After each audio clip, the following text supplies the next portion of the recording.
अगर हाइपोथैलेमस के हॉर्मोन्स हैं उनके पीछे रिलीजिंग हार्मोन जरूर देखने को मिलेगा, ठीक है। और उसी से मिलते जुलते हमारे कौन से होंगे, एंटीरियर पिट्यूटरी के। तो ऐसे आप इनको डिस्टिंग्विश कर सकते हैं।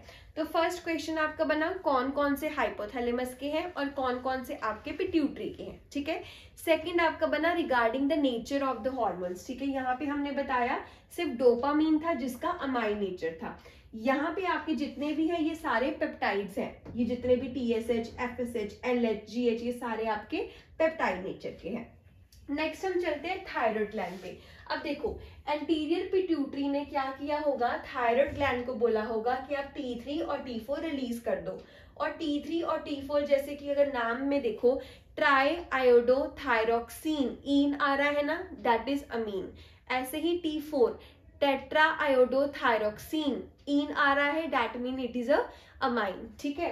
तो ये दोनों हमारे सेम वे अमाइन नेचर के हैं। उसके अलावा ये रिलीज करता है कैल्सिटोनिन और पैराथायरॉइड।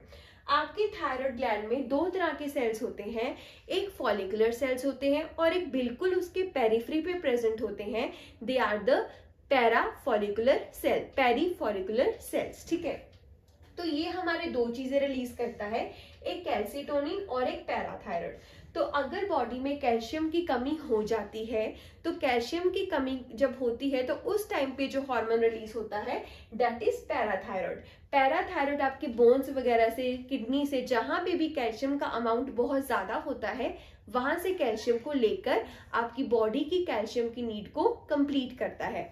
वैसे ही हमारा सेकंड होता है कैल्सिटोनिन। कैल्सिटोनिन क्या करता है, ये कैल्शियम के लेवल को कंट्रोल करता है।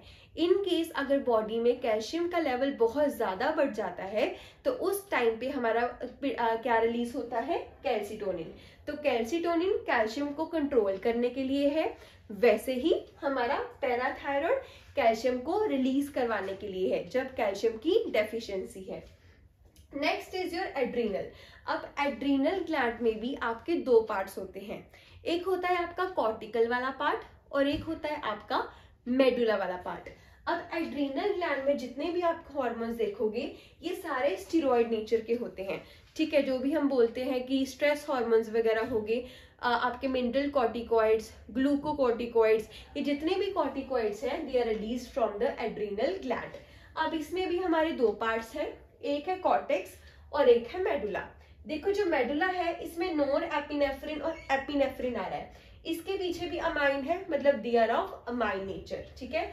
और जो कॉर्टिसोल वाले हैं ये सारे आपके स्टेरॉइड नेचर के हैं।